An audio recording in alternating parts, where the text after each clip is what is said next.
Sainath multi-state देईल सोने खरेदीसाठी सोन्याच्या किमतीच्या 75% कर्ज, तेही 5 वर्ष मुदतीने। Sainath multistate, phone 83 49 50 51 20।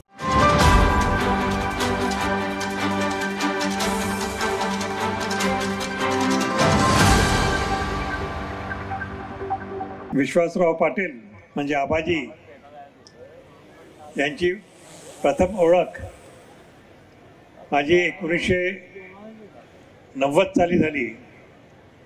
त्यावेळेस मला वाटतं श्री SR पाटील साहेबांचं इलेक्शन होतं आमदारकीसाठी, तेव्हा त्यांच्याबरोबर कार्य करताना मला त्यांचा कार्याचा अनुभव आला आणि तेव्हापासूनच ओळख झाली।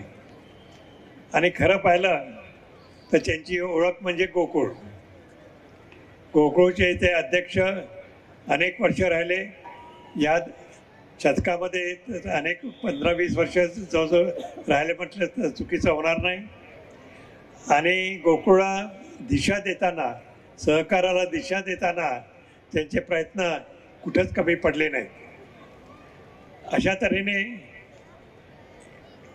गोकुळ जी संस्था आहे संपूर्ण महाराष्ट्रामध्ये नंबर 1 आणि भारतामध्ये नंबर 1 होण्याच्या मार्गावर आहे। दूध संघाच्या माध्यमातून, दुधाच्या माध्यमातून। तर ती मला वाटतं आपले विश्वासराव आबाजी यांचा त्याच्यात फार मोठं कार्य त्यांचं आहे, त्यात काही शंका नाही। अनेक गोकुळचे अध्यक्ष ची ओळख माझी झाली। अरुण नरकेंच्या आधी सुद्धा होती आणि नंतर, आणि बघता बघता आपण विश्वासरावांची ओळख झाली आणि विश्वासरावांनी सुद्धा त्याचं कार्य सातत्याने चालू ठेवून आज जे गोकुळ नाव रूपाला आलेलं आहे महाराष्ट्रामध्ये नंबर 1 संस्था म्हणून, त्याच्यात त्यांचं कार्य जे आपल्या सर्वांना माहीतच आहे की फार महत्त्वाचं आहे। आणि एकंदरीत पाहता तर आपण त्यांचं कार्य जर पाहिलं तर लोकांना सगळ्यांना बरोबर घेऊन, अनेकांनी सांगितल्याप्रमाणे सातत्याने चेहऱ्यावर हसतमुख राहिलं, कधी ते चिडले नाहीत।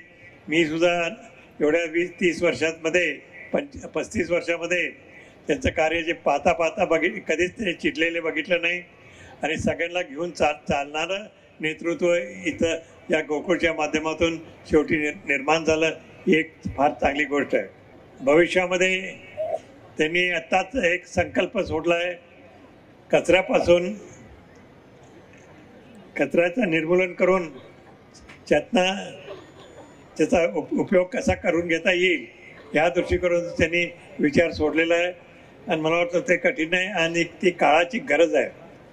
आज आपण जर पाहिलं, गावोगावी बघितलं तर त्यांच्या गावोगावी जेव्हा तिथं गाव संपतंय तिथं सगळा कचरा पडलेला असतोय आणि एवढ्या मोठ्या प्रमाणात पडलेला आहे तो कचरा की तो तिथनं हलवला गेलेला नाही। वर्षोनवर्ष असे अनेक गावंसुद्धा आहेत।